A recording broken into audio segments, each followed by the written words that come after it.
نمازیں تو حضرت علی پڑھا کرتے تھے، نماز پڑھنے کا حق تو حضرت علی ادا فرمایا کرتے تھے۔ سبحان اللہ۔ ایک مرتبہ وہ جہاد میں گئے تو لڑائی کے دوران تیر لگ گیا ایڑی کے اندر، اور تیر کا کچھ حصہ کچھ ٹکڑا جو ہے ایڑی کے اندر باقی رہ گیا۔ جب گھر تشریف لائے، لہو بہہ رہا تھا، خون جاری تھا، جراح کو بلایا کہ وہ تیر کے ٹکڑے کو نکالے آپریشن کر کے۔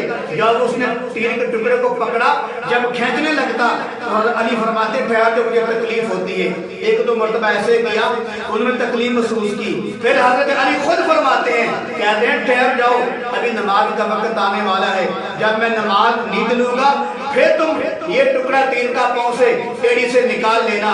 قسم بخدا صحابہ اس بات کے گواہ ہیں، صحابہ اس بات کو اپنی آنکھوں سے دیکھ رہے تھے۔ ان قریب جو ہے چند لمحوں کے بعد نماز کا وقت ہوا، علی رضی اللہ تعالیٰ عنہ نے نماز نیتی۔ جب نماز نیت کر کھڑے ہو گئے تو پھر وہ جو جراح ہے اس نے ایڑی سے وہ تیر کے ٹکڑے کو نکال لیا۔ جب نکال لیا، جب حضرت علی نماز سے فارغ ہوئے، جراح کہتا ہے حضرت صاحب کوئی تکلیف تو نہیں ہوئی آپ کو؟ حضرت علی فرمانے لگے قسم بخدا مجھے پتہ ہی نہیں چلا، جب آپ نے تیر نکالا تو مجھے پتہ ہی نہیں چلا۔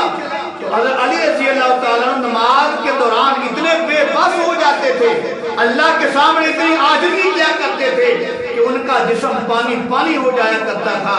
آج لوگ کہتے ہیں ولی کی نشانی یہ ہے وہ نماز خلوص سے پڑھتا ہے، ولی کی نشانی یہ ہے وہ نماز میں پورا دھیان جو ہے اللہ کی طرف لگاتا ہے۔ ولی کی نشانی یہ ہوتی ہے کہ نماز کے اندر اس کو کسی کی ہوش نہیں رہتی، اس کا صرف اللہ کی طرف دھیان ہوتا ہے۔ میں کہتا ہوں ہاں، اگر یہی نشانی ہے ولی ہونے کی کہ جو ولی ہوتا ہے وہ نماز دھیان سے پڑھتا ہے، وہ نماز میں اس کا دل نرم ہو جاتا ہے، جسم اس کا پگھل جاتا ہے، اگر یہی نشانی ہے ولی ہونے کی تو بتاؤ حضرت علی سے بڑھ کر کون ولی ہو سکتا ہے؟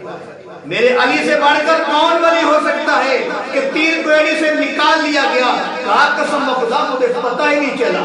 تو میرے عزیز بھائی یہی وہ نوجوان تھے جب مقابلہ کرتے تھے کافروں کے ساتھ تو مرہم کے جسم کے دو ٹکڑے کر دیے، عمر بن وقت کے جسم کے دو ٹکڑے کر دیے، لیکن جب اللہ کے سامنے کھڑے ہوتے تھے تو جسم پانی پانی ہو جاتا تھا۔